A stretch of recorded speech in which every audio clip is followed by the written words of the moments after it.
Yes, greetings, everyone, and welcome to another edition of Unity and Solidarity TV. Today is Sunday, November 24, 2024.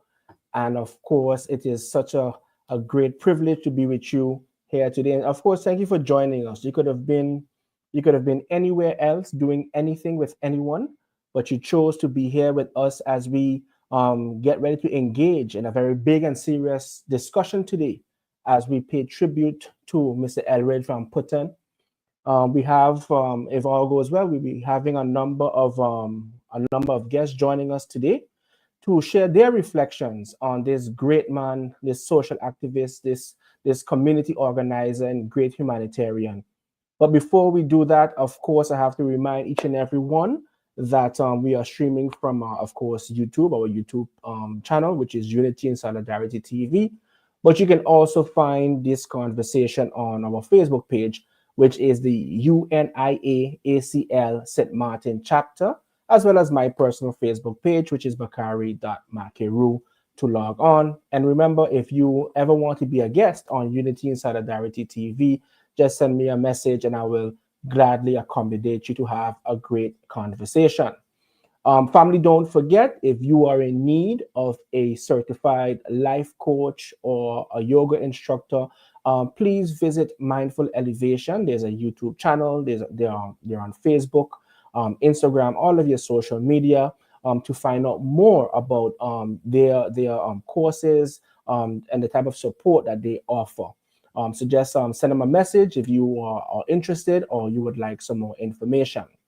And of course, if you need to have a much needed getaway to relax and to rest and relax, check out our Facebook page at Nosonios, where you will be able to see pictures of a lovely 3-bedroom condo, 2 bathrooms, spacious, fully furnished kitchen, quiet neighborhood, and the most beautiful hilltop view, in my personal opinion. All right. So again, if you are interested in a long weekend getaway, check out our Facebook page at Nosonios on Facebook, of course. And lastly, let me not forget, if you are in need of persons to cater for your next event, and in particular, the best pastiches and best ponche creamer on the island, of course, you can send us a message also. Yes, you can send us a message also. Welcome, Mr. Samuel. Just one moment, please. Okay. All right. Yes, if you are in need of ponche crema or the best pastiches, send us a message. Also, we have different varieties: saltfish meat, cheese, spinach and cheese, and of course the delicious vegetarian delight. And of course, we have the ponche crema, which is pistachio, coconut, banana, different sizes, of course. So just send us a message if you ever want to place your order. Family, during moments of social upheaval, injustice, political crisis, there are always those voices of reason whose informed opinion and sharp analysis give many of us the clarity and courage to organize to defend our collective interests, who took it upon themselves to constantly remind us that St. Martin belongs to the St. Martiner in words and actions. One name that quickly comes to mind is that of the late Mr. Elridge van Putten. Love him or hate him, he was relentless in his pursuit of justice and never shied away from speaking truth to power, regardless of the consequences. Chances are there's an entire generation of young activists and community leaders that did not hear his voice, seen him in action, and probably missed out on his guidance. Family, today, it gives us great honor to pay tribute to a great St. Martiner and humanitarian in the person of the late Mr. Elridge van Putten. With me to discuss and share the reflections of his life and legacy is Ms. Dessiree Connor and, of course, Mr. Samuel van Putten. We are also expecting Mr. Fernando Clarke to join us very soon. He sent me a message that he's trying to log on. And I see we are also joined by Mr. Cleveland. So welcome to each and every one of you. And thank you for joining us here. Thank you for accepting the invitation, of course, and for joining us. And I want to start off by wishing Mr. Samuel van Putten a happy belated birthday, right? I hope I got it right. I got it right? Yes, Okay. yes, I see yes. you shaking your head. I see you shaking your head. So that means I got it right. So I hope you were able to do everything of your heart's desire, and I wish you many, many, many more years, of course. Thank you. All right. Excellent. Excellent. Excellent. And welcome, Cleveland. Thanks for joining us. Your microphone is off.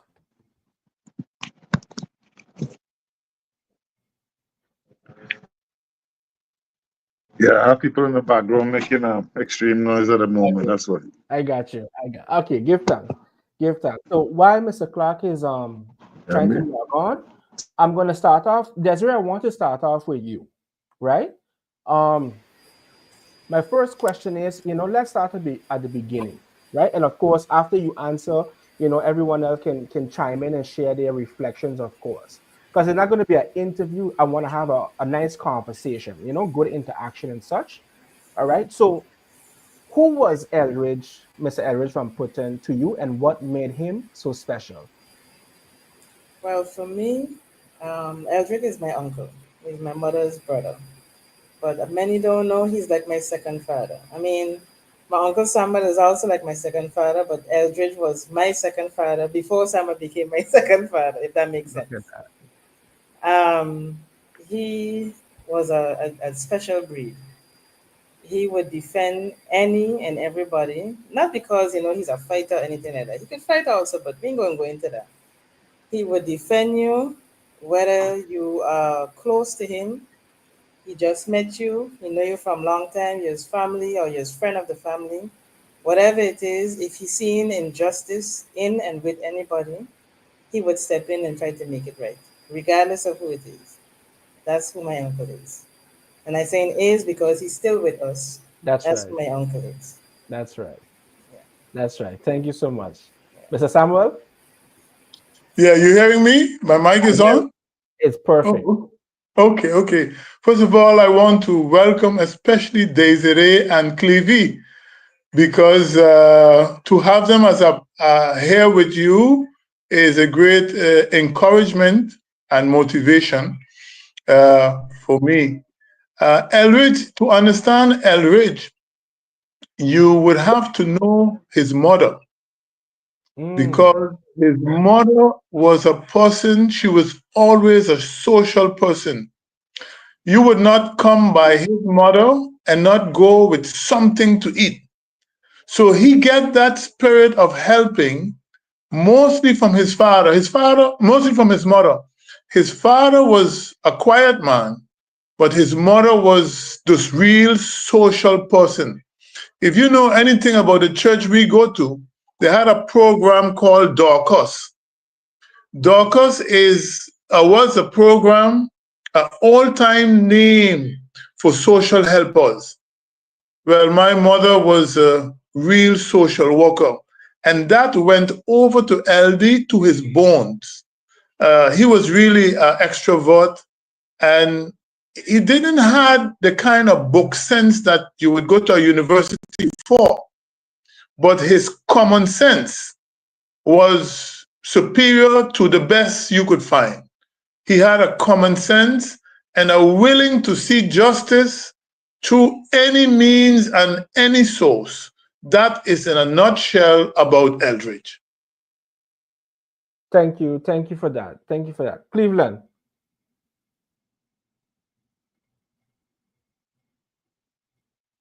Well,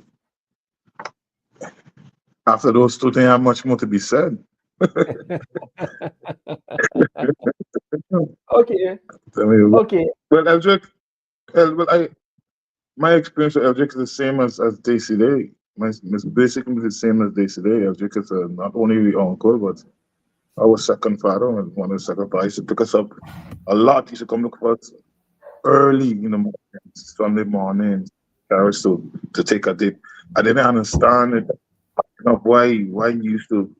Why he used to come and look for us and look for all the nephews, look for everybody, and then try to carry us to the beach early in the morning, have us take a dip. I didn't realize it was a spiritual thing for him, washing off or cleaning off or whatever went on the night before with his life or whatever. But I didn't realize how much it meant to him and how meaningful it changed in my life. Also, lots of little memories I have of Eldrick that had also directed my life in a certain way.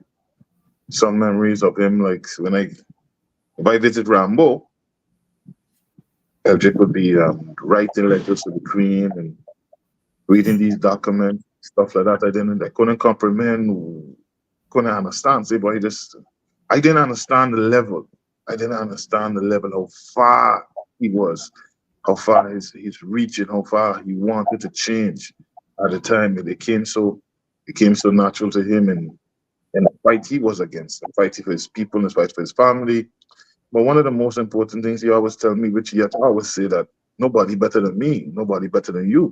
You not better than nobody, meaning that me, I'm not better than nobody, but nobody's better than you. It's basically trying to instill still a certain pride and still a certain ability to do or achieve anything you want to achieve.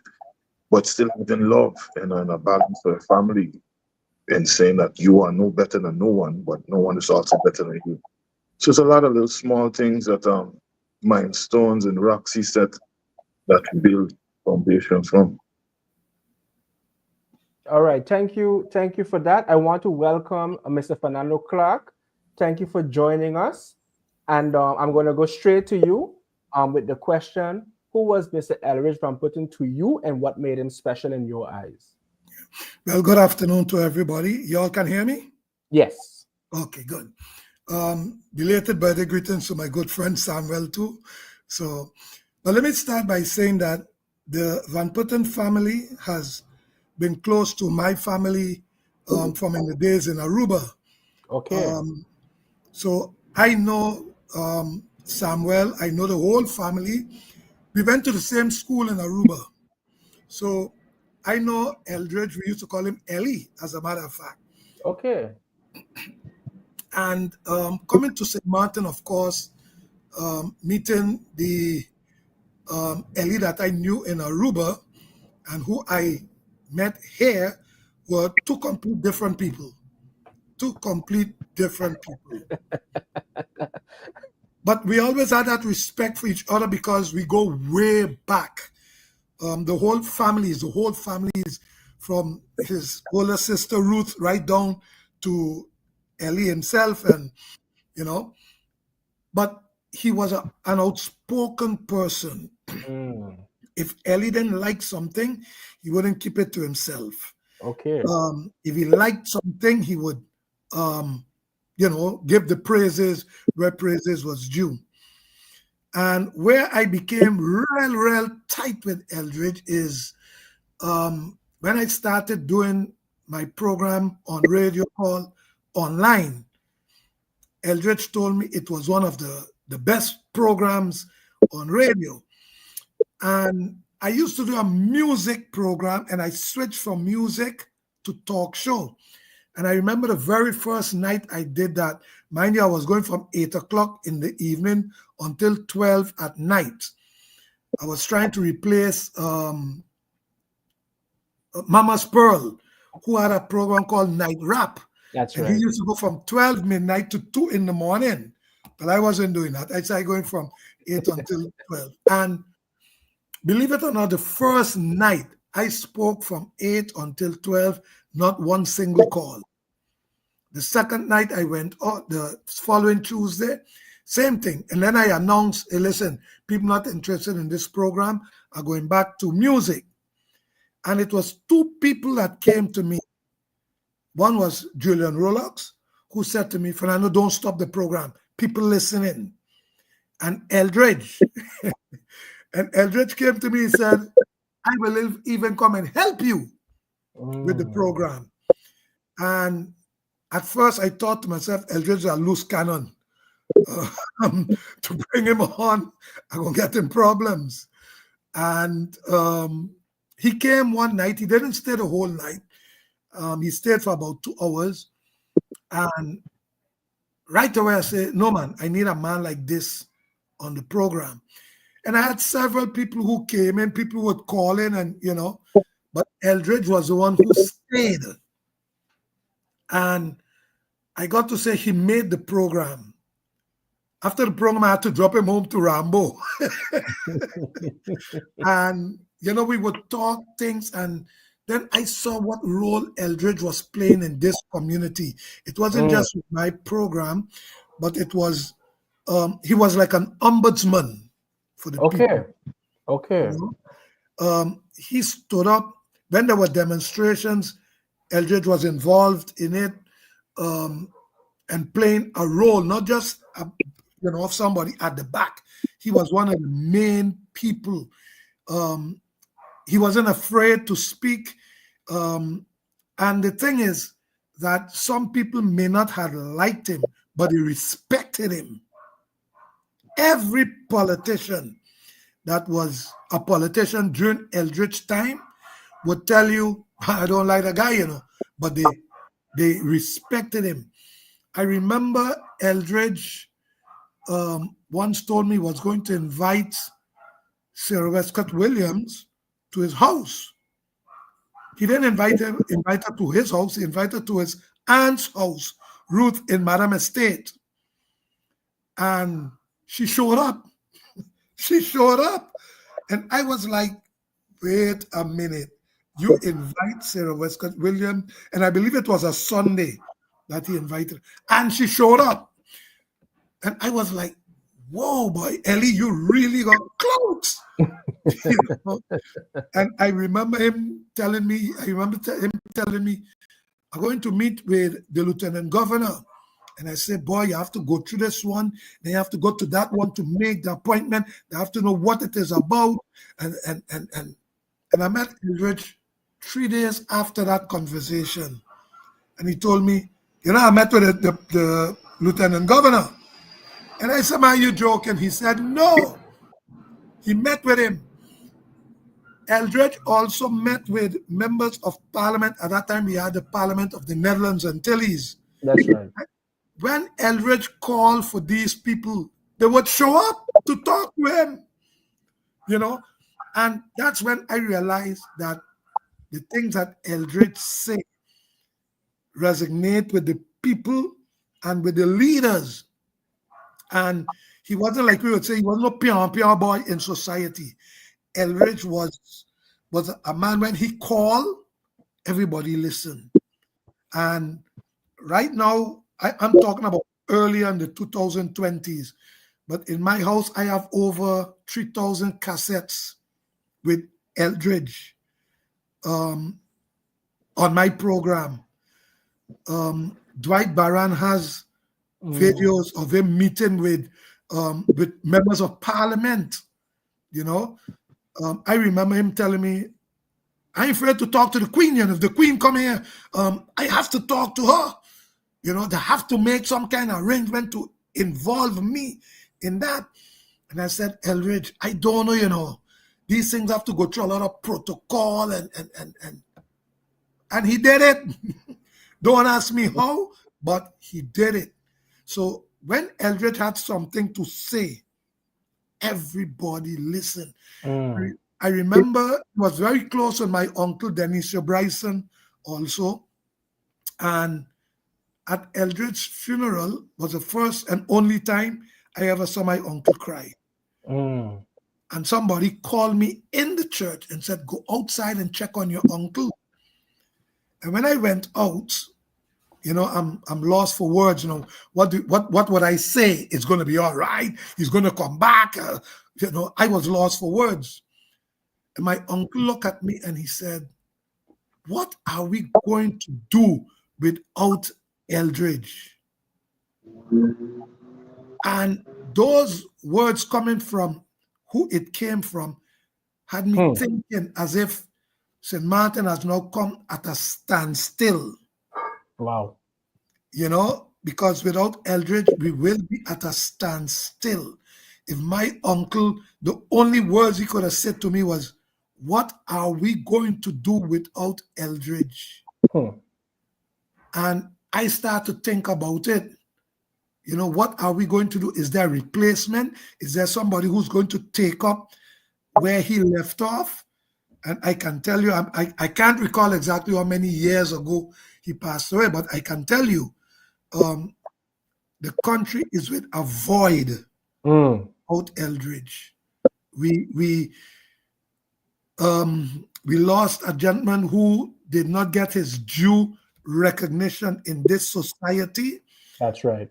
And that's why I commend you for this program where, we can not only pay tribute to him, but recognize the work that he has done. And I don't want to hog up the whole program, but I mean, I saw that political side of Elridge, and I remember one time I said to Elridge, would you like to go on a political party? And he said to me, which political party you talking about? And I started naming the SAP, National Alliance, and I named a couple of political parties. And he said, none of those parties, as good as they may be, none of those parties is good enough for me, for what I want to achieve for St. Martin people. I'd even call the Democratic Party. I tell you, I call practically all Everybody. political parties, and he said none of them are good enough for him to achieve what he wants to achieve for St. Martin people. Now, if you see me talking, I put my hand like this. This is Uh-huh. something Eldridge used to do. Uh-huh. Uh-huh. That's something Eldridge used to do when he's speaking to you, The you know? professor boy. Yeah. And all I could say is, yes, we have a void in our society, in our political arena, in standing up for St. Martin, we have a void. And one last thing I want to say about Eldridge is the last demonstration we had on the Dutch side of St. Martin, and I talk about a serious demonstration, was the demonstration against the boardwalk, which was in 2003 on the 18th of September, and I headed that demonstration. I headed that demonstration along with Gerta Adamus was there, Don Hughes, and also I'm trying to remember his name now. I'm seeing him now. Hassel, Danny Hassel, you know, and we led that demonstration. That was the last demonstration we had in Sim. And Eldridge was one who came, and Eldridge was like, let's close down the place. We closing downtown.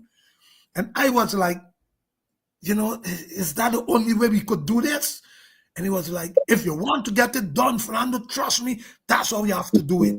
There's no other way. Talking and negotiating ain't gonna work. We got to put on our foot, close downtown. And I was trying to be on everybody's good side. So I went back to talk to the lieutenant governor, who was at the time Russell Vogels. Russell Vogels was and no, not Russell Vogels. Sorry. Not Russell Vogels. It was Franklin Richard was lieutenant governor, but I spoke to the acting lieutenant governor who was there at the time. And I don't know why I'm not remembering names right now. But anyhow, I want to go back to Eldridge. Eldridge was one who was really supporting and pushing that. So if you ask me, yes, we are experiencing a void in St. Martin without Eldridge and without his input, without his ideas. Let me ask Samuel something, because Samuel pointed out, if I'm not mistaken, that his mother played an instrumental role, right, in his development. But then we see, you know, him taking on this very active social life, right? Standing up for people's rights and so on. Who else may have contributed towards shaping his worldview? If you could share that with us. Elridge was a reader. Okay. He used to read not just his Bible, but he used to read books of great leaders. And Elridge, if you had to really give him an educational level, you would have to call him a doctor, because he was just good. And his knowledge came a lot from reading. He used to spend sometimes the whole night reading from you could have talked to him about any subject of any great leader. You name it, and he would be able to tell you about that individual. So apart from his Christian bringing up and his mother, his reading, and all of his elders, his aunts, he would go by any of his aunts and sit down and just talk, by his cousins, by his sisters, because his character was a people person. And he was not just a people person looking for anything in return. He was a people person to see, what can I do? How can I help? How can we make a difference? Why is things like this? And that's one of the things. He had a keen eye to see how something is wrong in terms of his people. Let me put it this way. And that is one of the things that made him who he was. But don't ever mistake, apart from his mother, his Bible. When he we have something we call Sabbath school in our church. And he would not miss the Sabbath school, because in the Sabbath school is where you would learn and express the deeper understanding of Christian characters. So deep in his heart, he wasn't an angel by not the shortest nor the longest measurement, but his inner him was based on Christian principle. And that is one of the things where a lot of leaders don't understand to lead a people. To be a Moses, you have to go to God for true guidance. And that is where he gets his strength. That's very, I love that. You know, I love that, because some of us love to read over here also, you know, and I can totally relate.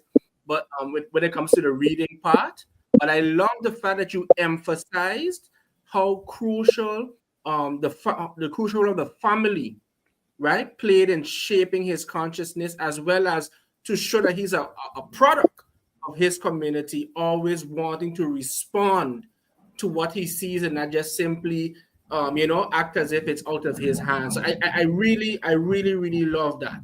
You know, I think that's very important. And the reason why I want to pull this out, because it's important, especially in this time, as we, go along with what we are seeing on St. Martin with the current development. You see a number of people are rising up, seeking leadership positions, but oftentimes they miss a number of crucial gems, crucial examples. And some of them believe as though they are doing that, what they're doing is for the first time, not knowing that it has already been done in the past. You see, so that's why I think this is so important, especially for young people, right? For young people to understand the leaders we had in our community that played a role, you know, in how St. Martin is, and how much more work we still need to do. So I really appreciate that part. Dessiree, you mentioned that, you know, Elridge was like a father to you. But tell me something. With all of his activism, with all of his reading, with all of his family visits and Sabbath school, how did that relationship pan out? Was it that you would just go and stick to his hip and then he'd take you all over? How did that look? Because there's a reason I'm asking that question. Well, I don't even know where to begin, because it's not that I went out seeking for him to be, you know, that kind of father figure. It's as if all of us nieces and nephews belong to him, because he didn't have any physical children of his own. So Okay. we were all kind of like his children, as Clevie said, my cousin Clevie said, he would come for us on Sunday morning to go to the beach. But it was so much more than just taking us to the beach. He would really look out for us, or he would show us a few things, even if we didn't understand it or we didn't know. He'd be like, you know what happened? When you're with your friends, you know, you would move a certain way, you would do this, you would do that. As a matter of fact, I remember a couple of stories that my mother always repeating to this day, that Eldrick used to go to school with two sandwiches. And if he didn't go to school with two sandwiches, one of his sisters would have to go to school with two sandwiches, because he have to find somebody to give a sandwich to. Oh, wow. Somebody's always hungry. But he also need to eat too, because he need to have his strength. So he gonna give his sandwich. He gonna walk with the next sandwich for somebody else, because they need to eat. So it's an innate ability of him to take care of everybody else around him and to make sure everybody is good. So, I mean, we all had fathers. We all, you know, grew up in a loving family relationship at home. But still, that extra care, that extra guidance is what he provided for us. Yeah. Yeah, So we would that's spend a lot of time at our grandmother home or grandparents' home. He would be around. He would also take us out for ice cream sometimes as well. So it's just a different dynamic. I don't know how to explain it. I wish I was a fly on the wall when I was having those conversations. I can only imagine. Yeah, I yeah, can only imagine, you know. But Fernando, you said something that really caught my attention. You said that the Elridge or the Ellie in Aruba was a different person than the Elridge in St. Martin. I mean, there's always a joke that St. Martin has changed people. I don't want to say for the better or for the worse. We just gonna leave it at it has changed people. It changed But people.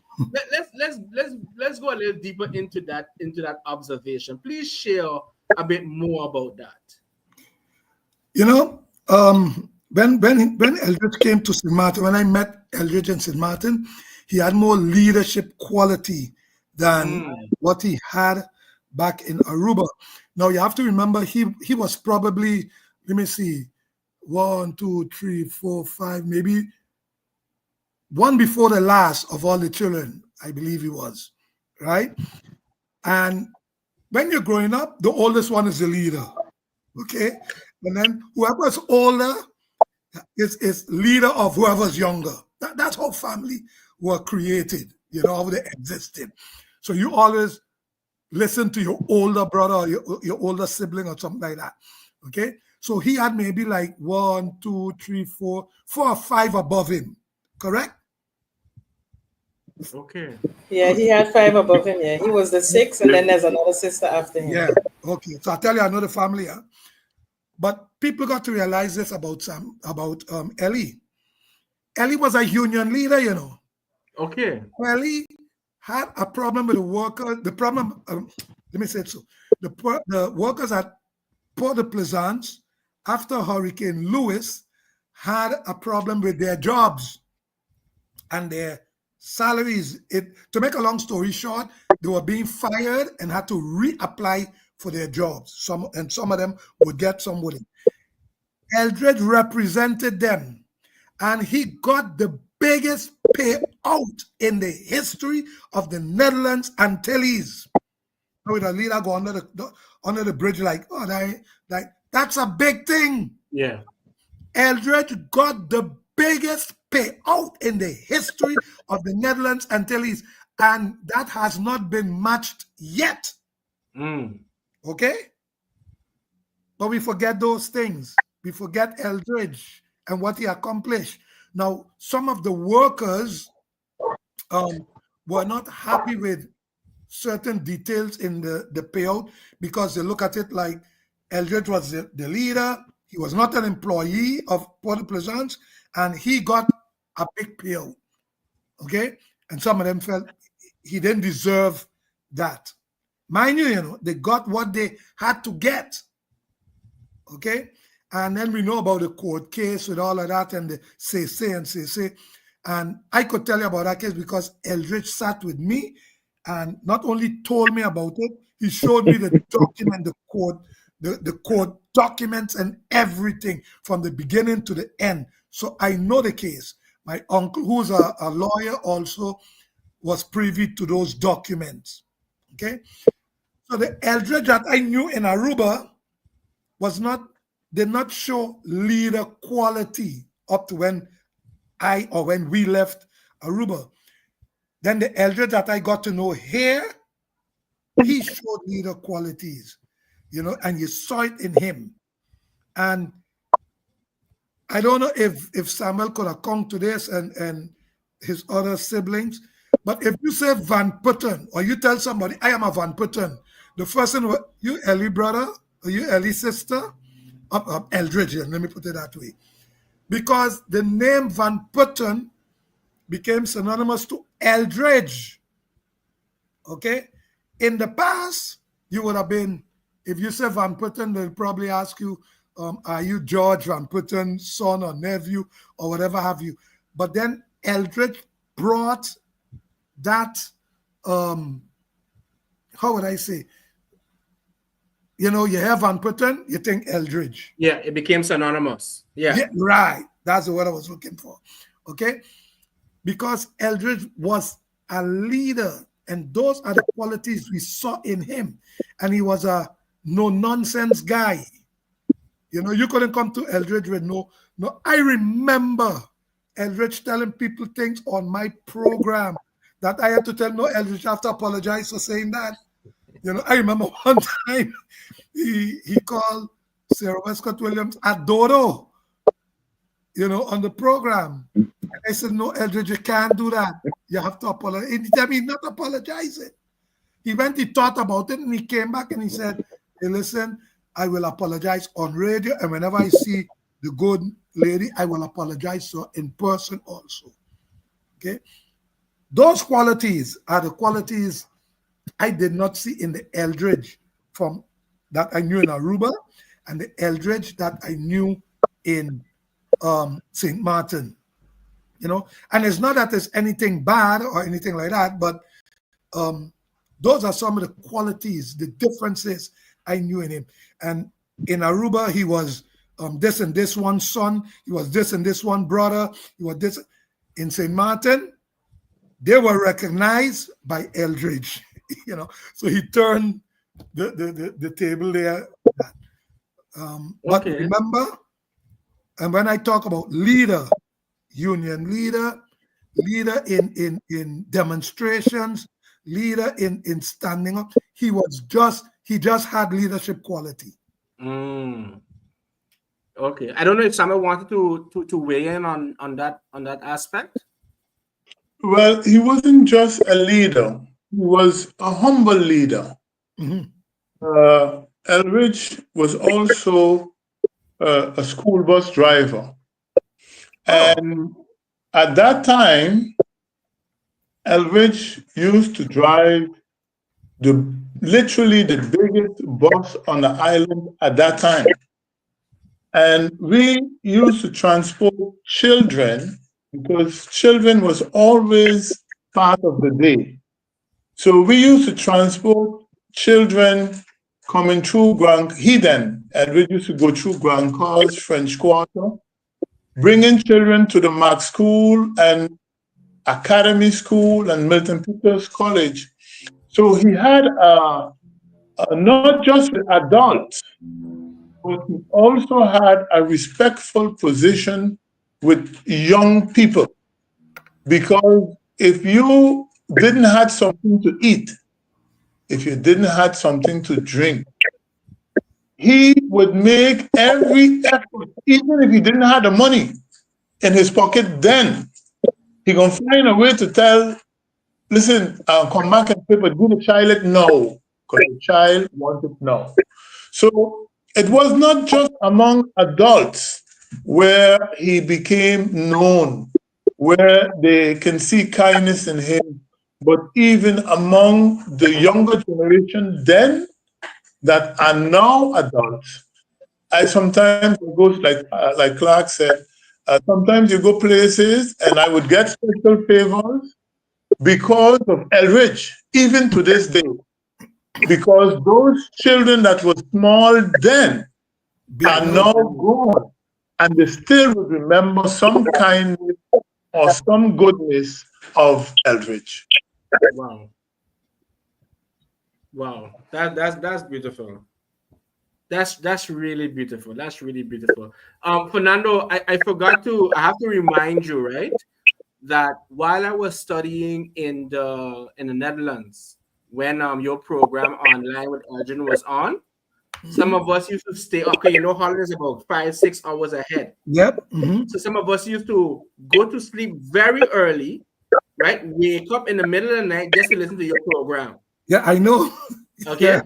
And something that made me almost fall off my chair is when Elridge would refer to Sarah as only cutting ribbons and wearing nice hats.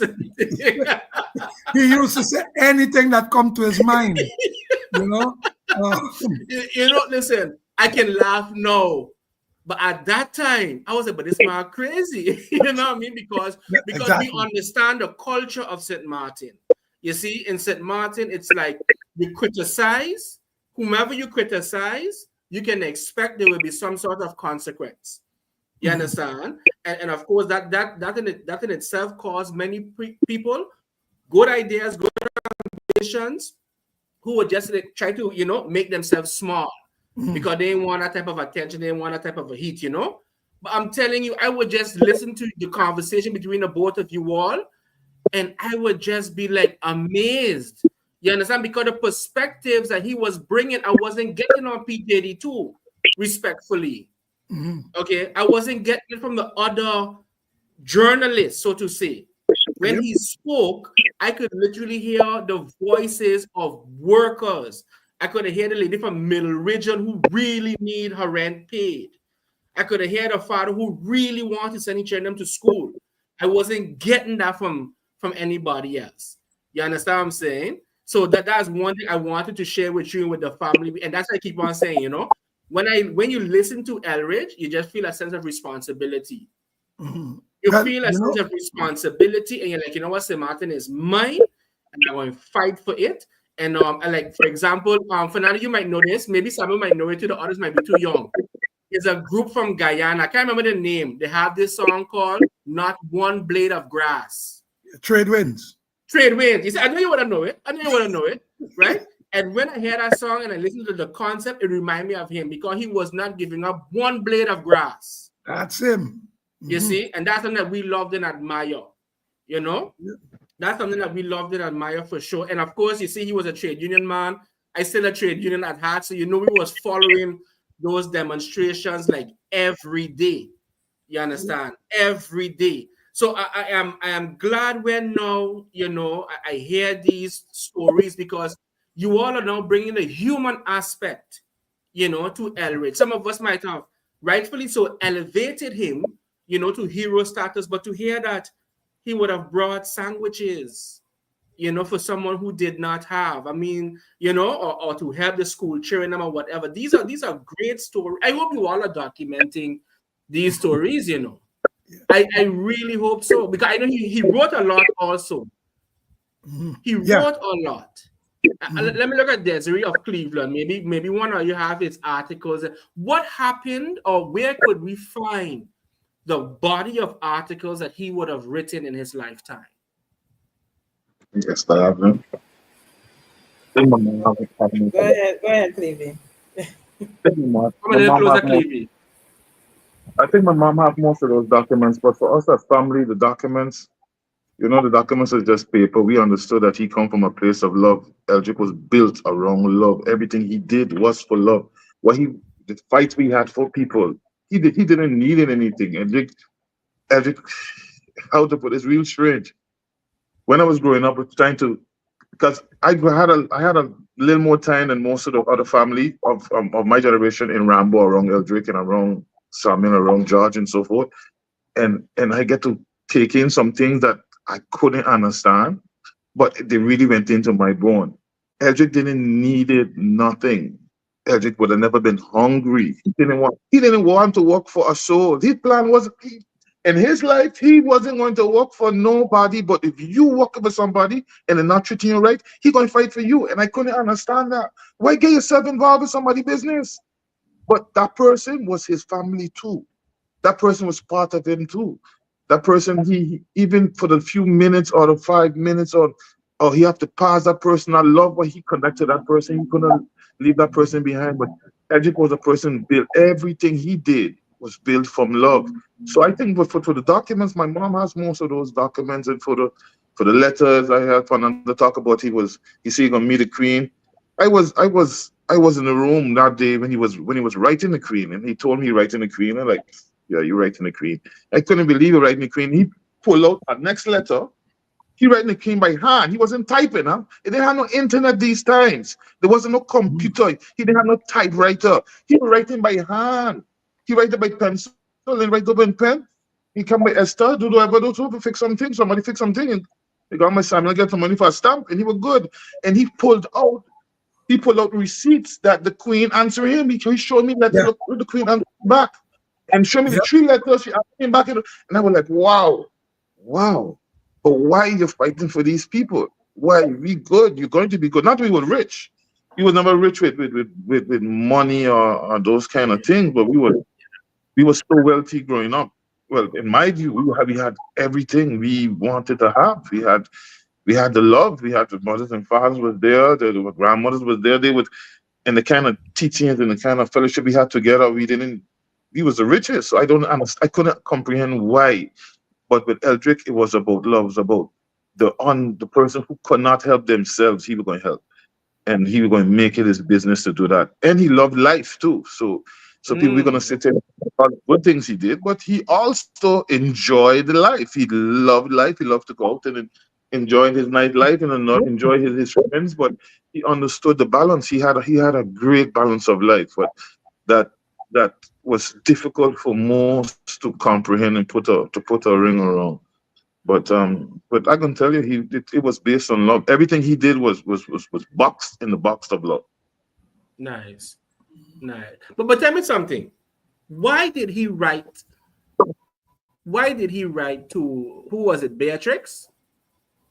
Yeah, it was a bit. I Okay. wasn't even. I'm not even sure what the topic was at that time. But Eldrick was always a different topic every day. I couldn't keep up. I He, didn't. I he would say I wrote didn't. I he didn't. wrote to I anybody didn't. that he needed to write to. So if he wrote to the Yeah, judge, I if didn't he have wrote to the governor, what whoever it needs about to that. get to, that's who he gonna address. It don't matter Could who have it been is. could have been you who passed on the road and it just if you find the clean do something wrong or whatever Yeah. or whatever it is. He did, and the thing too, he lived outside the box, so he didn't respect those rules of having to of those color lines of All green and and thing. blue and the different party colors. For him, it was still one party, it was still one people. So he didn't, and he would accept. He would have a meeting with a Rolex. He would have a meeting with a Royal Mali. He would have a meeting with a Marcel Gums. All of them would come to the house in Rambo, and I would see them sitting there. I would say, but that's a different color, but he didn't see those lines. He didn't. He would rumble in the dust with anybody. You understand? He would talk and rumble in the dust with anybody. Go through that. That was his. It wasn't like how people portray it, how people think it is. No, he had no separation of Samati. He has no separation of his people. He was a people because he loved people. He loved his family. His family gave him so much love that he had to spread out his love to everyone else who he touched or anybody else who he met, and make sure they felt the same kind of love that he got. I guess I think that was his motivation. I'm not sure. I even would say that it's a kind of personal thing for me, my personal view. I think Eldrick was died. He died from a broken heart. Who Wow. knows the situation. I know his heart was physically not 100%. He was doing some medical stuff, but he eventually, I think he is a broken heart. What killed him, and that's something we're gonna keep to ourselves. That's just sharing it now with you, but that's just my opinion about it. I can imagine. I can imagine. They just always say a prophet is not honored in his own country, Oh So my. it could very well be one of those scenarios. And again, looking at how St. Martin treats its activists and patriots and whomever, I would not be surprised, to be quite honest. But I want to get back to those letters. And the reason why I'm stressing on this is because this is part of his legacy. Okay. This these letters that he wrote to Beatrix, these letters he would have wrote to officials in the media, these ideas, right? These principles, right? I think are so vital, especially for this generation. So I am wondering, because I know, Cleve, you said that your mom's supposed to have some. And if you don't want to answer, that's fine also, because that's family, that's a family treasure. But I am wondering if there is any consideration to perhaps bind them, copy them, put them for sale, because I would buy a few copies for sure, just so that the I next think, generation be preserved, so that the next generation can have it. I think it's a wonderful idea. I can work with Daisy on it and see if we could how far I could reach on it. But I think it's a wonderful idea, and I think Please something we do. should do. We never Please thought do. about it before because we're so physical with our with how we reach with each other. We're so physical, but I think it's a beautiful idea. I think it's a beautiful idea. Yeah, I mean, I can tell you, I would have started, doing my research about my late aunt, Patricia Pantaflet, right, who was, again, very big in the labor movement. She was very close to Elridge from Putten, of course. Oh I yeah. have a picture. I can't find it now, but I have a picture with Theophilus Thompson, my aunt, Patricia Pantaflet, and Elridge from Putten around a table, because they worked very, very close together, back in their prime and such, you see. And so whatever information I just get, whatever pictures I get of my aunt or whatever, I put it together. And when I can write a sentence, write a paragraph or whatever have you, and if I don't finish in this lifetime, my children are gonna have to finish it. You understand what I'm saying? But I am saying this because we've had too much brilliant minds, whose legacy has disappeared in the shadows of time. Yep. And what we end up doing is we have to end up starting over. You see? And so I would not want that for your family. I don't want it for my family, so I don't want that for your family. You understand? So if you can't, like, Fernando, you say you have a bunch of cassettes. I have a cassette player now. Well, I could use it. I have a cassette player. Whenever you need it, you let me know. We can work it out. Okay, I don't want to hear, boy, it get wet. Boy, it fall in my. That's unacceptable. No, unacceptable.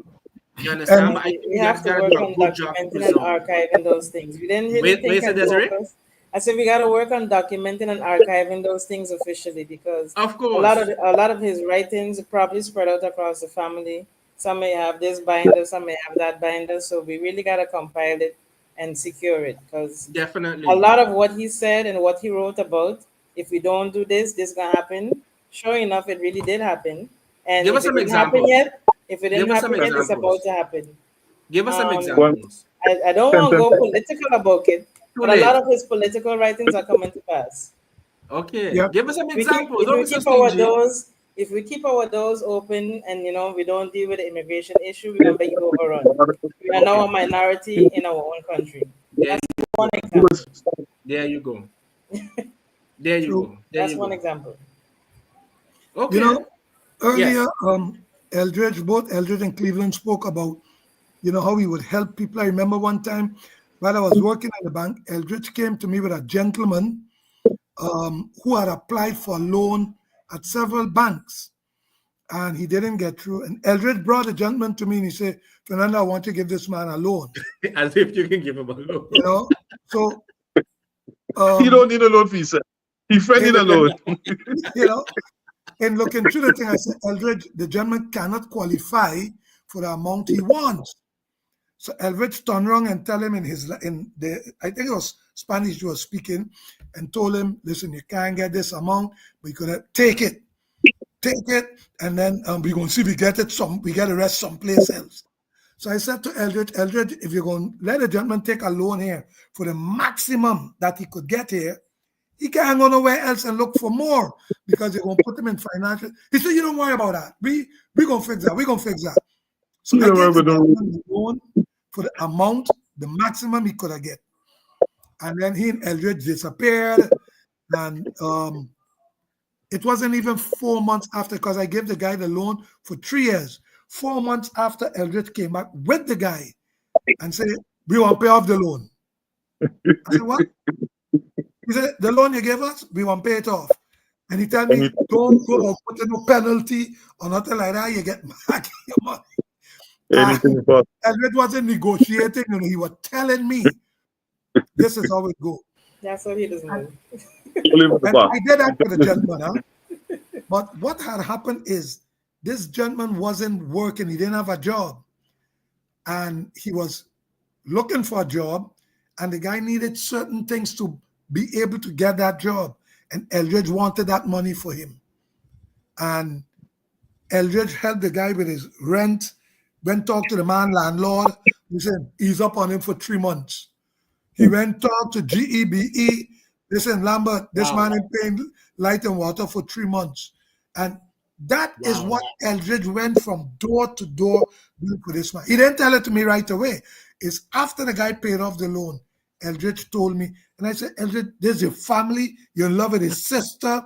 What is it? What was in it for you? Absolutely nothing.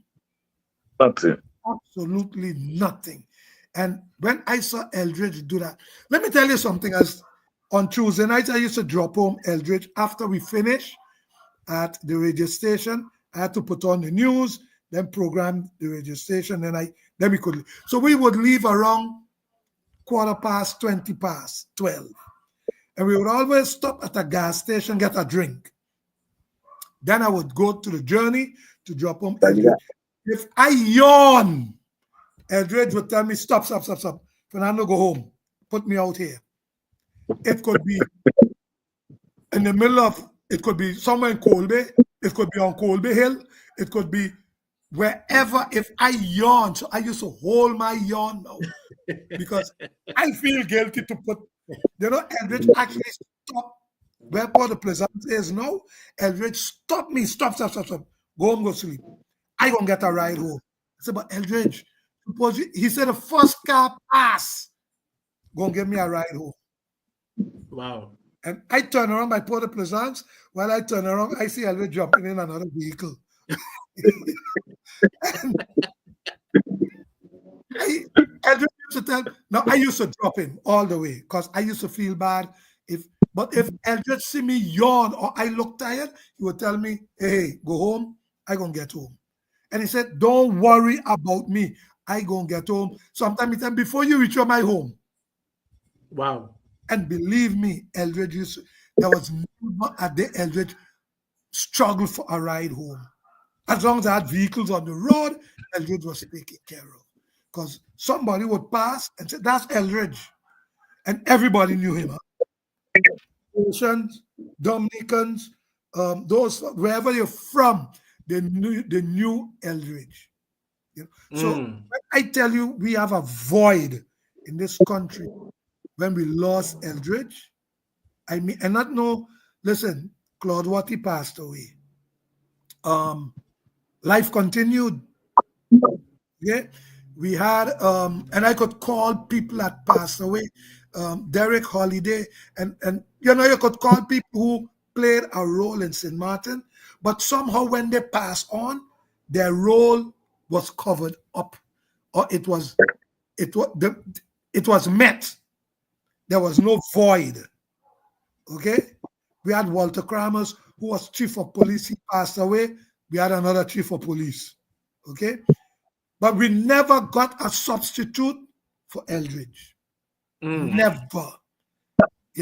Some may have come and tried to be the next Elridge, but there's nobody up to this day that could walk in Elridge's shoes. Nobody. And if we sit back today and look at, many times I hear people saying, but if Elridge was alive, this couldn't happen. Wow. This would have been a different ball game if Elridge was around. If Elridge had handled this would have been not like that. And these politics. Now, I have a program on Tuesday nights, and sometimes people say, you guys really holding down the politicians. But if Elridge was there, it's always that, but if Elridge, and those who knew him, a problem we got in this country, we just forget fast. That's right. We just forget real fast. And we don't pass on information. That's right. Muhammad Ali, greatest boxer in the world. You meet somebody 25 years old and ask them to know Muhammad Ali, they never hear about him. Why is that? We don't pass on. That's right. Just the other day, I was telling somebody, we have things named after Claude Watty. We have things named after this one and that one. But we don't have anything named after Van James. Not a road. That's right. Not a statue. And the guy said, yeah, boy, who was Van James again? Yeah. Yeah. I don't blame them for asking that question, I blame our generation for not passing it on. That's right. And if I could tell somebody Elridge from Putten today and they say, who that was? Then we blame. Yeah, we fail. Because the role Elridge played in this community, if a youngster, 10 years old, 5 years old, could say, I don't know who's Elridge from Putten, then we did something wrong. This generation did something wrong. So from the day Elridge went, I felt that void in my program. I felt that void in politics, in information, in standing up, in being an ombudsman for the people. Sometimes I talk about Well Road, and sometimes I say, boy, I sure if Elridge was around, something would happen to Bell Road already. That's for sure. Because he was there not only looking out for what affected him personally or his family, but anybody, and anybody could have go to Elridge. Elridge, so and so is the problem. And Elridge would pick up that person and say, come, let's go. And we go into the solution. He would not leave you unattended or not knowing what next. He was there to take you to the end of it. And we don't have anybody doing that today. Samuel, I want to ask you something. Mindful of the fact that Elridge was a public figure, never shied away from confrontation, very, very critical of the powers that be. Was there a time, or were there times where you were very concerned about his safety?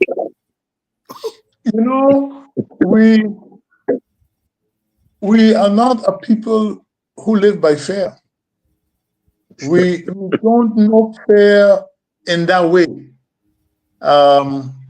We believe that when you sit down and you think whatever have to be, we have no fear from human being, in the sense of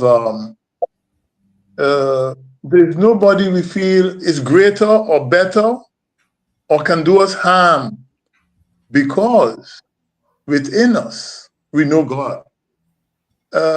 From the biggest to the smallest, we are not perfect, and neither am I proclaiming to be perfect. But we have a source.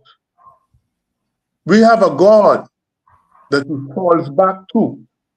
If something is right, it's right. If it's wrong, it's wrong. But that being that they have a different opinion on us will not make us hush up our mouth. We will say and do whatever have to be done anywhere. We have to say it or do it because it is right and because we know God. Elridge was very special to me as a brother. Elridge, yesterday, I made 62. Elridge would have made 63, sorry. I made 63 yesterday, and Elridge would have made 61 on the same day. And therefore, we learn that you need to have somebody to go to when you're in doubt. Sometimes you need to take a little longer to accomplish what you want to accomplish. But we never stop. We never stop or change the goal from where we set out to reach. And this was one of the characteristics of Elridge. Because, like my niece Dessiree would say, a lot of things that he has have foreseen, and he asked for a few.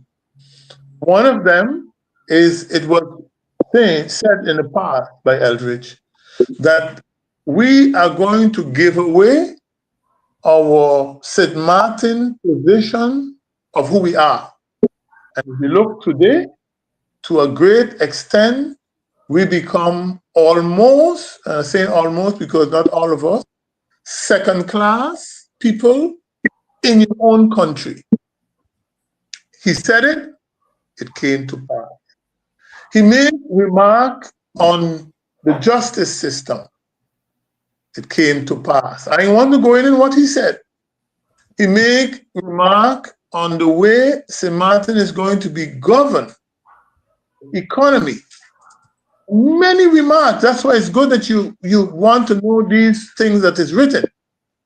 But another source I can send you to, is the same Dwight Barron that Fernando talked about.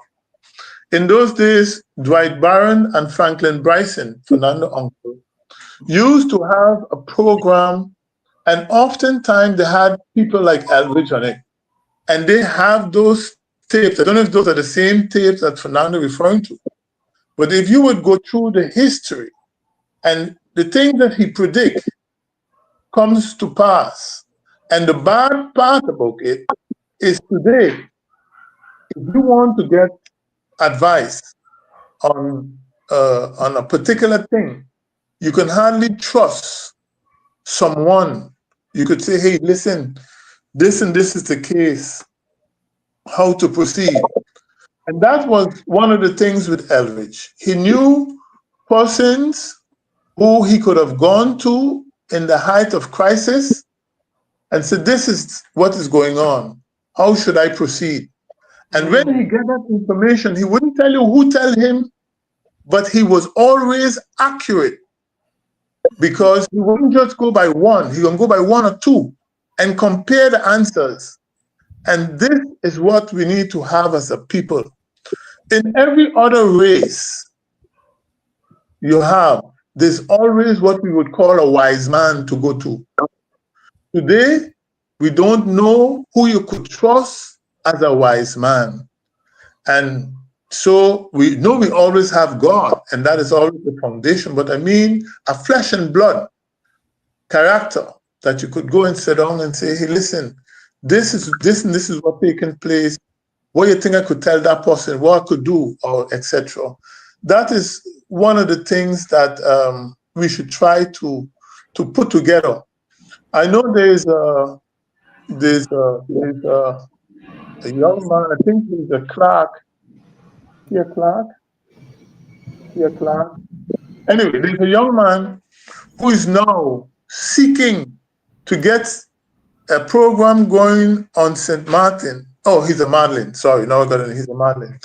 He's trying to get a program going now where in St. Martin, if you get in a situation where you need advice, in Holland have it, and all of the big countries have it, but we don't have it on St. Martin.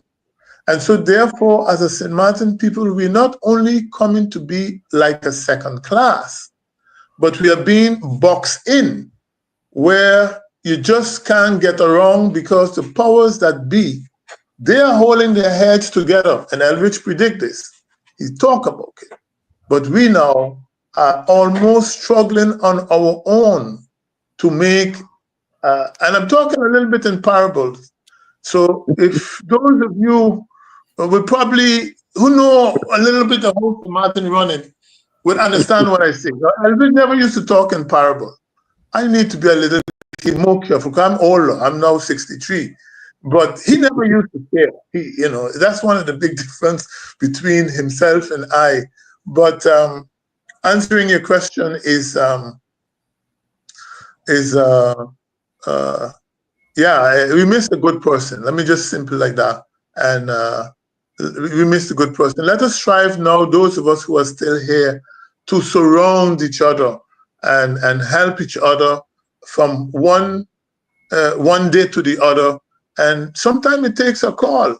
I must say, I originally might not have come to this program, but when I see the effort you made to get here, to keep this program, even on everything you call Dessiree, we get Clarke, we get Fernando. I think you as the host, we need to say thanks to you, for you have done a great job, and whatever is inspiring you, not just for Elridge, but for St. Martin in general, continue doing it. Thank you so much for that. That really means a lot to me. Again, this is just my labor of love, because Elridge didn't know me. But when he spoke, I feel like he spoke to me, and he was speaking for me. So what he do for me, I want to do for others. You understand? Yes. So we coming from that same radical tradition, from Elridge to my late aunt, many others. So I want to give thanks to you all too, for making yourself available. I do understand that the family is quite reserved on certain topics. So I really have to express my appreciation. I also want to shout out some of the persons in the chat who's been following. So we have here, I'm a bit late. We have Rita Pantaflet, that's my mom. She had said that Sir Martin changed Elridge. And of course, she also said that he sat with my aunt, which is Patricia Pantoflet. And we have Melissa Connor. She says, wow, a powerful and beautiful legacy. And then we have Miss Aldine Bryson Pantoflet. She says that she just tuned in and she knew right away that we were talking about Elridge from Putten. St. Martin was a great man, and his death was and still a great loss for St. Martin. And then, of course, Fernando, when you was making reference to Muhammad Ali, my mother typed in, you didn't have to go to America. You could have go right there to Aruba for battling Ziki, which is my grandfather. True. You know, but I want to thank the persons I'm in the chat who is listening and who making their comments, of course, you know. But I don't want to take up too much more of the time. But I want to make a comment, sure. because you asked a pertinent question there. If we ever, or if the family ever feared for Elridge's life. Yes. And I will tell you, knowing him and working with him, I feared for his life at times. Okay. Elridge would receive a threat and take it as a compliment, you know. And no, I'm not joking about this. I remember one time a guy came to the studio. It was about 20 minutes to 12. And he opened the door and said, I want to talk to Elridge. I said, you're on the air now, you can't come in, can't talk to him. So he make a signal that he want to talk. But the guy came there to threaten Elridge. I don't know who the guy was at the time, but hearing the conversation is, you got to do that, you got to watch your mouth, and because I don't take nothing foolishness, and so I don't know if it was something that happened the same night or before. And Elridge stand up and look at the guy and say, boy, you got every right to be angry, you know.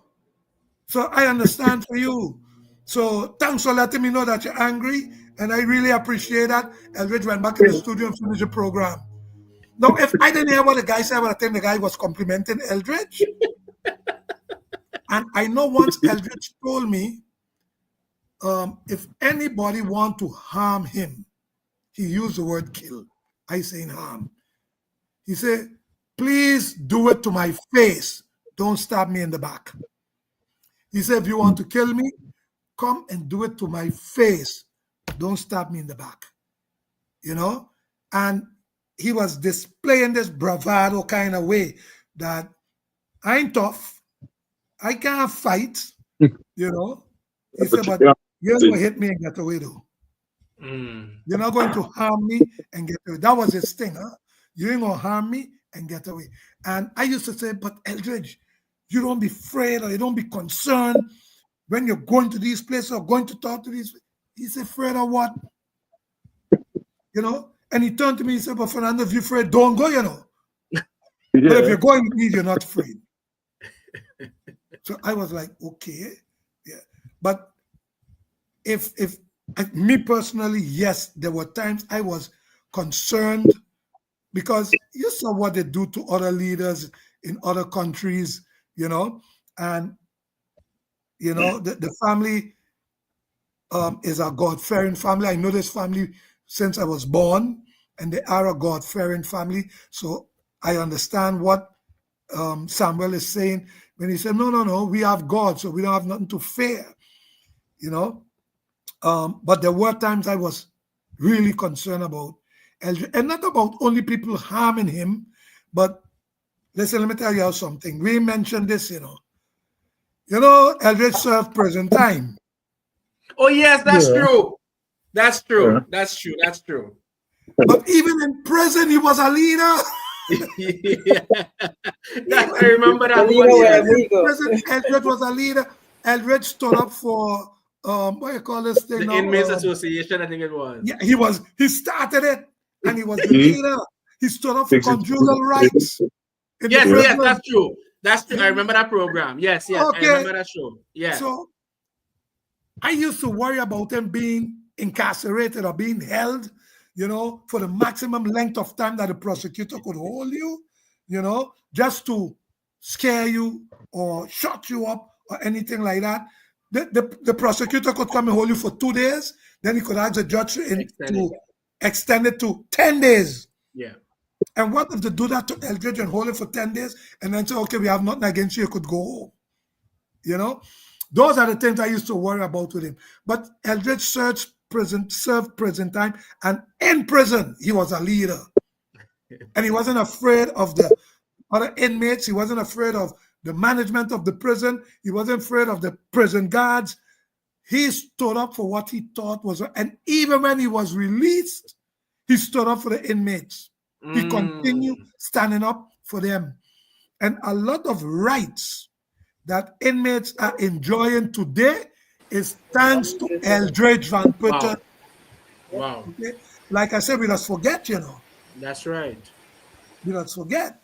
That's you know. right. And Elridge told me that time he spent in prison was a learning experience for him. He said he didn't regret not one day. And let me tell you something.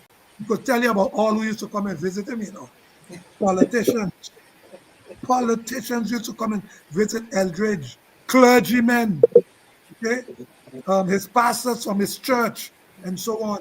And when he told me, I went to see him a couple of times too. And when he started telling me, you know, was here such a day, and he told me police officers, you know, come to visit him. And then you're like, wow, even in there, he was coming to Elridge. So if I was concerned about, yeah, I was concerned, you know, not really about him killing him, but what am I do to him to shut him up? Yeah. You know? So, and we saw that happen to other leaders. It happened to Claude Watty. And look at the Heiliger today. Al Watty. And Betico Cruz. I'm not only calling Watties out of only them, you know, but those are names that Richardson, remember? And all these other people have been incarcerated. Yeah. You know? So I used to worry about Elridge with that, yes. You know, but he was a strong man, and even in there, he led. He was a leader. He wasn't no sitting on the bench and count the days. He was a I can tell you leader. a story. Another question. I want to add something to Fernando's story about Elridge in jail. Elridge was in prison. I remember seeing my mother making a little package and fixing up a whole bundle of little things. And I saying, ask her, who'd I father for Elridge? But she ain't going to the prison. Elridge in jail, helping other prison families who out of jail and need things. That's why I remember him being in jail. Wow. When he in prison, he's still trying to arrange to fix things for other other homes who are broken. You understand? He always moved with love. That's why I have so much of memories. But you bring back so much of memories that's now him being in prison and seeing things while he was in prison, and things when he called to get fixed and who he wants. Go there, do this for this one. Go there, do this one for this one. Yep. But it was never for himself. I never call. I never send a request. Oh, let me carry something for Elridge. Elridge need a shirt or need a pants. It was never for him.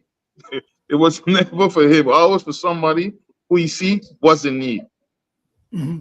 That's true. Because he asked me several times to carry things for people who I didn't even know.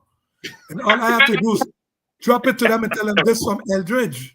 You know? And, or sometimes he would send message to tell them, come for it Tuesday night by the radio station.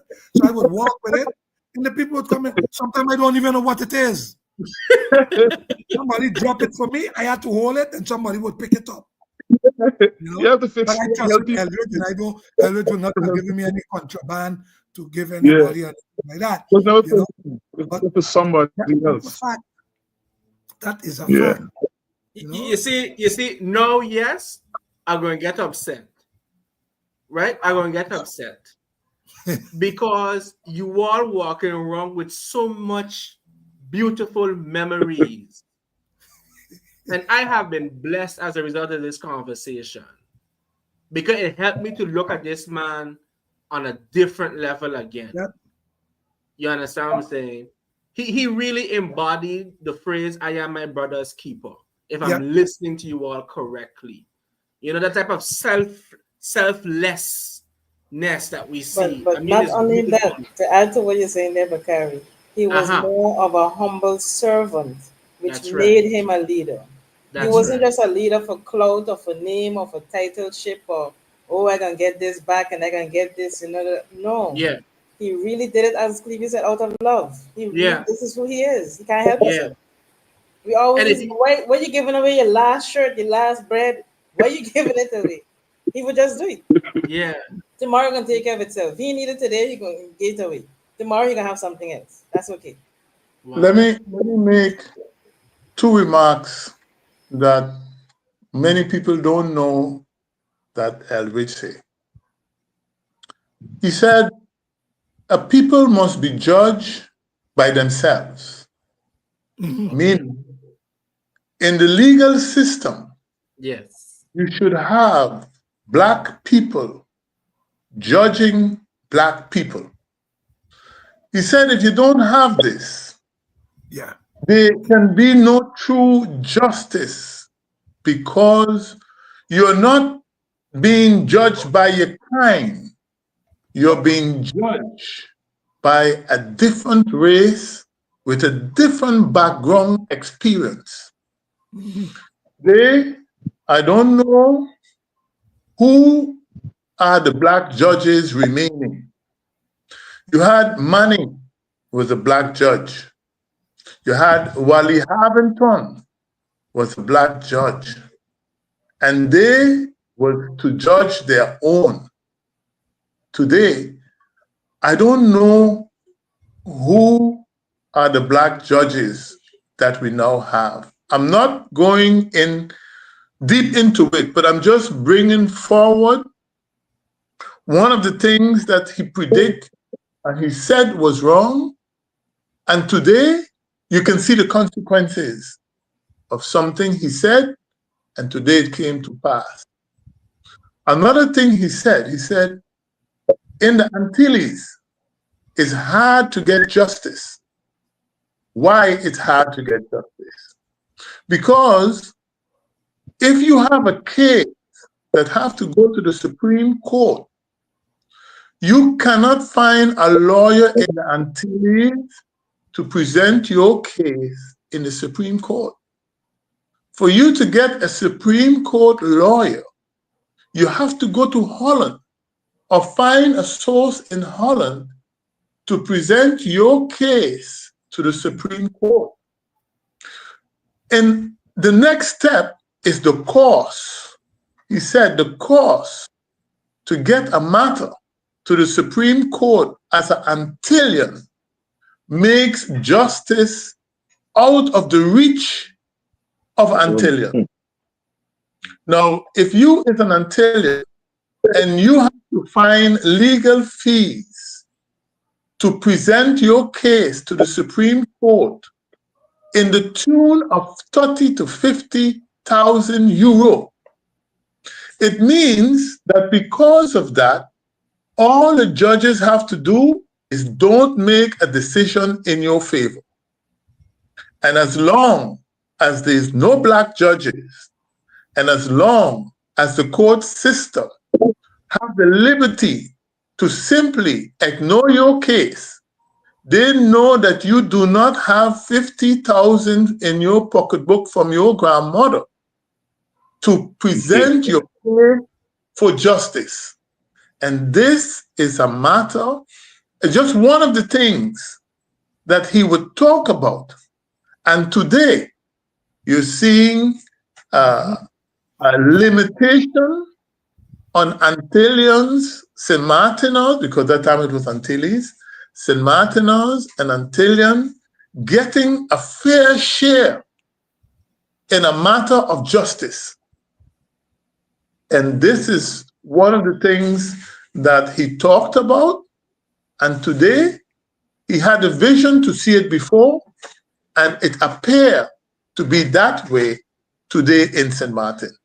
So, I know this is not a platform to go into these matters, but I just was bringing forward one of the things that he talked about, that today, whether you want to see it or not, whether you put on dark glasses, whether you're blind or not, it's happening and it's there in our lives.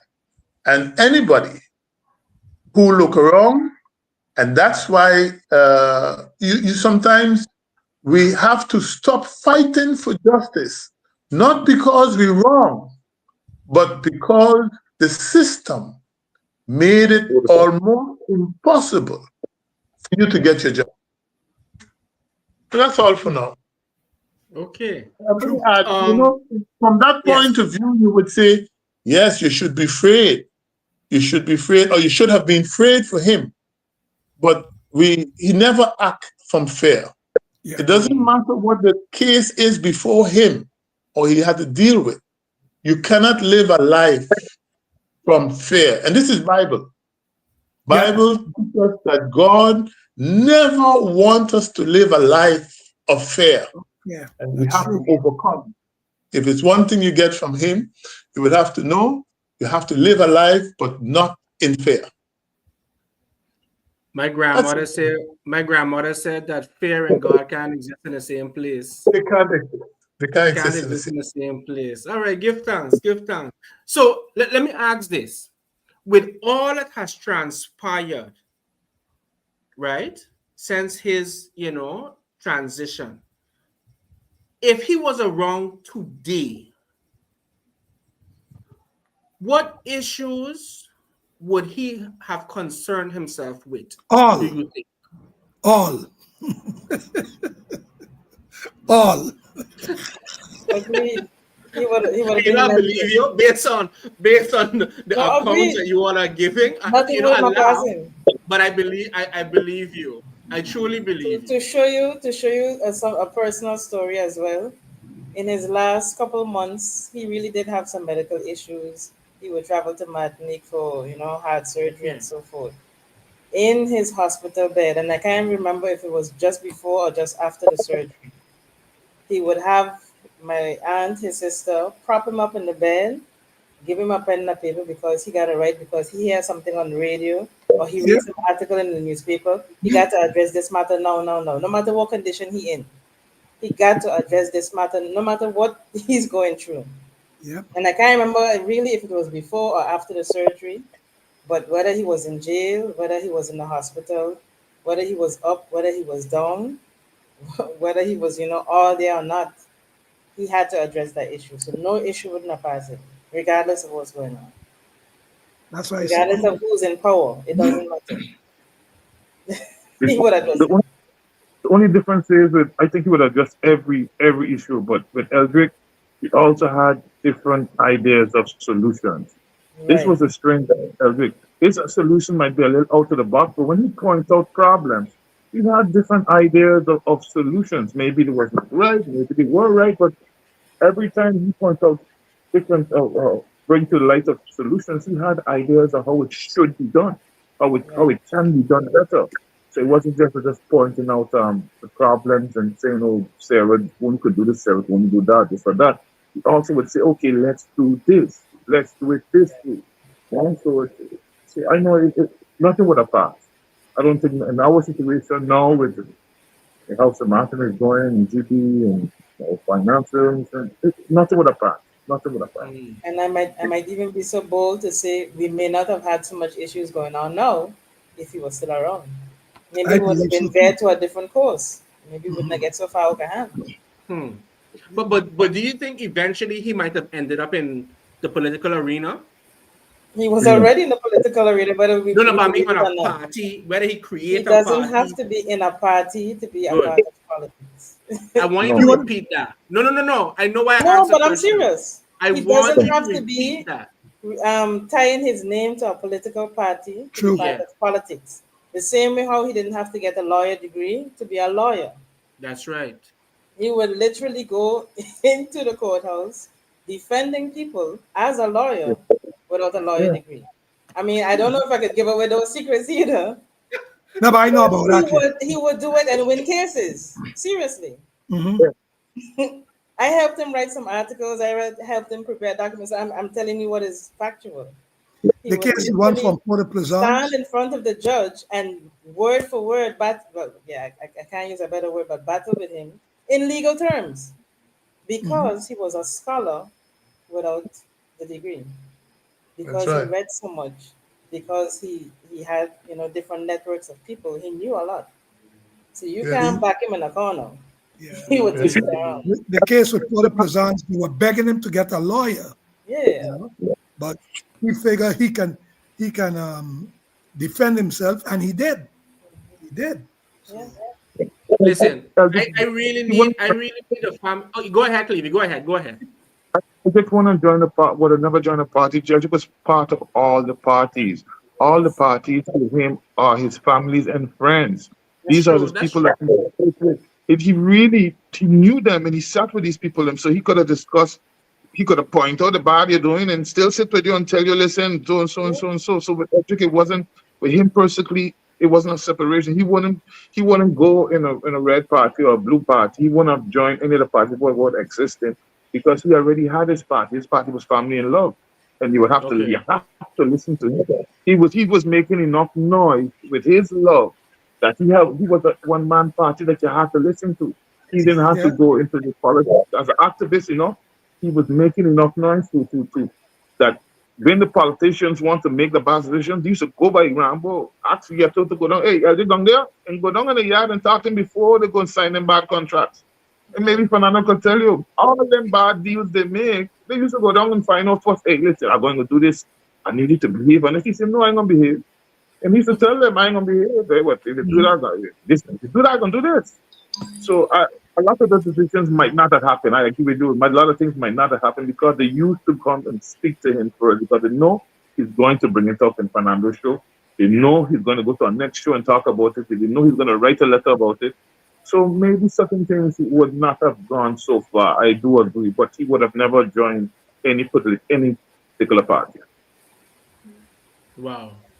No, I love that. And I love the different sides of Elridge that you all are presenting.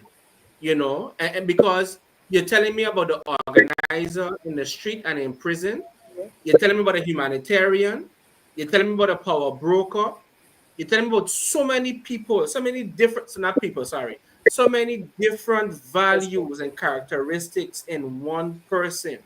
I think that's, All of I that think is every Samaritan all child, of, all of those I things love the most. Sorry, Clevie, go ahead. all of those things you're describing is still one person to us. It's That's still what I'm saying. That's only what I'm love. saying. No matter what the captain or the priest or the person. Correct. With him, there was no high or low people, huh? Because there was no high or low jobs. If you cleaning garbage or you the president, you was no better or lower than anybody else. So with him, That's right. everything is the same. It was just about love. No matter what it is or what aspect it is, are going all the way out and are going to fight for you. That's right. That's right. And I say that to say that I would now, because of this, I'm going to be harder on the family now to make sure, okay? Because every Samaritan child have to know about this story, okay? Every Samaritan child should hear about a man who just walked from the bus stop into the courthouse, defend 100 workers, Yeah. beat them, and then went catch a bus again and went home again. Yeah. yeah. Listen, that But demonstrates he would not catch a bus, he would catch a lift. exceptionalism. He need to catch a bus, he would catch a lift. Well, okay, You Yeah, even can but read. so, I was But being catch a lift politically for a correct. You bus. Right, understand? right. But I am saying that is St. Martin exceptionalism. Yeah. That has to be highlighted. We don't have to go beyond 37 square miles to see exceptionalism. So I can tell you humbly and respectfully, the longer you take to present this information, right, to the babies, you're doing a disservice to them. And I say this out of love. And trust me, I have the same thing with my aunt's legacy also. Okay, so I talking to you, but I talking to myself also. You see, because we got to document our stories. We got to. I'm tired, and this is the platform for it. And now you don't even have to agree with me. Just blink. Okay, that's our code. I am tired of other people coming down here, interviewing our people, writing books, writing all kind of thing. Go back to wherever they come from, sell it, become renowned authors, and we ain't no better off. And we can't even get a book, or we can't even get a documentary. where's that? Okay, we gotta take that power from them. You see, all we can hold a pen and all we can write. All we can do that. You see? So we can't the time we can't take no more warnings. There's enough warnings already. Okay, so I can contact. I'm gonna be behind a Dessiree, Uncle Samuel, cousin Clevie, Uncle Fernando Clarke. I'm gonna call Naomi. Said, look, I gotta get this project together by 2027. 2027, I gotta get this thing out. Because I mean, listen, these are things I have never heard before. These little inside bits, and I have never heard this part of Mr. Van Putten yet. You understand? So now I develop a greater appreciation for the brethren, and I hope others who are listening to this develop a deeper appreciation for this man's sacrifice and impact on the community. So I want to round off because I said I don't want to keep out too long. It's Sunday, we know with the family thing. Some people off island, live a la vida loca and thing, you understand? Yeah. So I want to round off. I want to have a Clevie, for your closing remarks, and then we'll just close it off. Clevie? Well, what to say? Well, my closing remarks is Elric was love, and I can continue to live my life with love, and that's what I can take, and that's why I'm gonna pass on.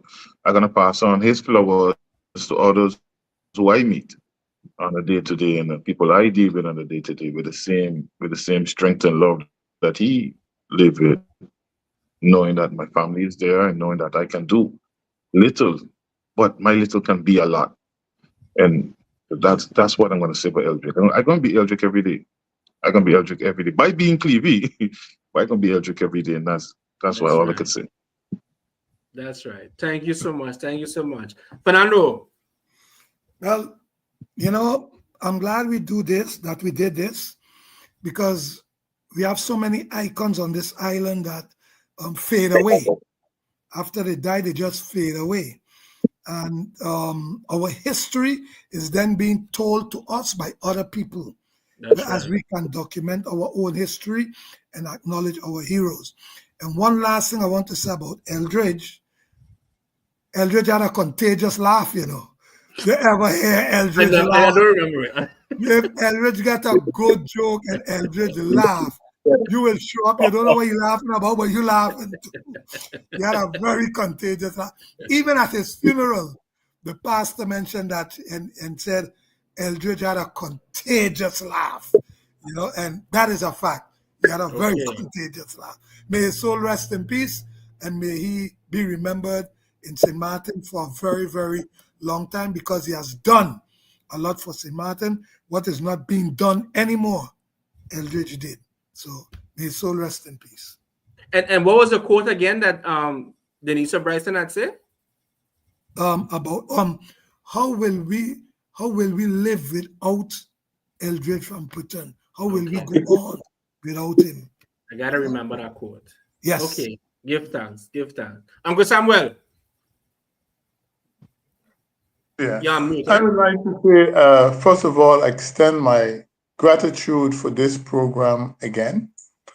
And also, the challenge that you made to document is a great challenge. But I need to say that I have already started documenting a project that Elridge started on. I wouldn't go into the details of the project, but yes, one day you will be able to get an exposure of a particular injustice against a people, I must say, that I am now in the process of documenting. And it's going to come in time. Keep wondering about it, and when you contact me again, maybe I'll be able to expose more of that project. Sure. But I don't want to expose it now. Sure. But it is being worked on. It is being worked on. Okay. And like I said, when I spoke with you, Daisy, in her humble self, there is the source of all information in the family. She is she's just a living elephant. As small as she is, her mind is elephant brains. She got everything. And Clevie, my nephew, he is one who I can see he have learned a lot from his uncle, and one in his making, he's going to be great one day, greater than he is.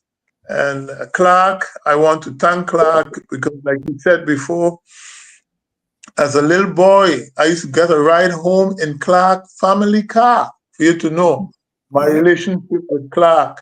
We used to go to the same school in Aruba. I was glad to get a ride home in his father car. Sometimes it's his mother, his father. But we need to talk more about the greatness of different people, even your aunts. They struggle a certain journey together That's that right. today most of them are being forgotten. But we should not forget them. And That's we right. should still strive to get our own people to judge our own people. That was something he will never stop repeating if he was alive. It's Mm, injustice to a people not to be judged by your own. And this is something I hope will change in the future as we live on. Thanks so much. all right. Thank you. Thank you. Thank you so much. Desiree.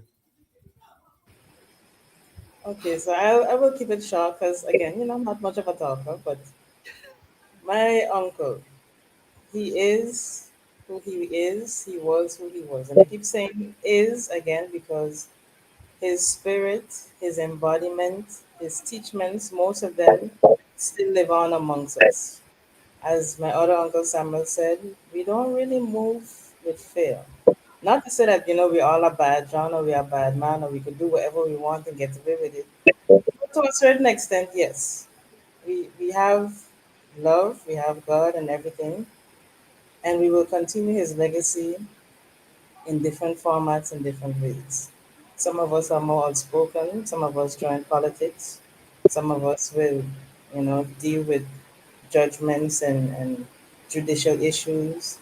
Some of us will deal with the educational system. I mean, each of us has our own way of carrying on Eldridge legacy. So That's we right. will take up your challenge. We will document what he has already started or has already done or written about. Um, but just to close it off, we do have a lot of big shoes to fill. We don't know how we're going to fill them. We're going to try our best in our own different ways. You open up the portal for us to continue reasoning as he does, because that's the word he uses. He don't use battle, he don't use fight, he don't use argue. He uses the word reason.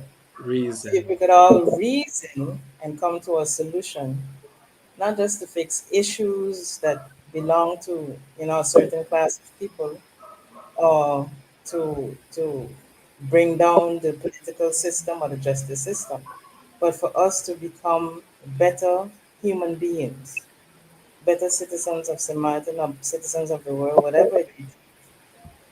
I think we should continue this platform. So you did a good job with inviting us. We should continue this platform, not just for Eldridge's sake, but for everyone's sake. Every That's person right. that is great or was great, we should continue it as well. So That's thank you right. for inviting us. We appreciate it. We didn't expect it to go on this long, but we still we still appreciate it. And all the best to everyone. Enjoy the Sunday. Enjoy the week. And All right. take care. Well, ladies and gentlemen, there you have it. Today we had a big and serious discussion or reasoning about a great man, a great St. Martin, in the person of Mr. Elridge from Putten.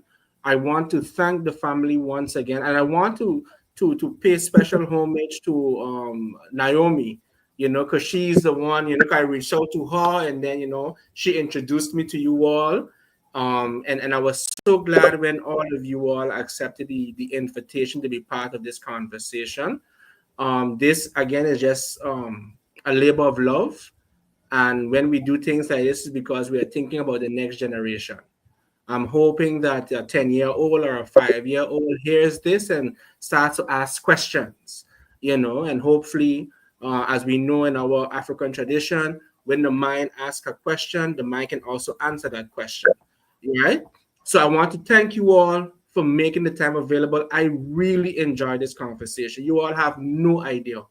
I really enjoyed this conversation, and I trust that others would have appreciated it also. So once again, from all of us here at Unity and Solidarity TV, Have a blessed week, evening, and as old people say, if you can't be good, be careful, right? And I want to leave everyone in the words of the most honorable Marcus Messiah Garvey: up ye mighty race, you can accomplish what you will. One God, one aim, one destiny. Take care and all the best.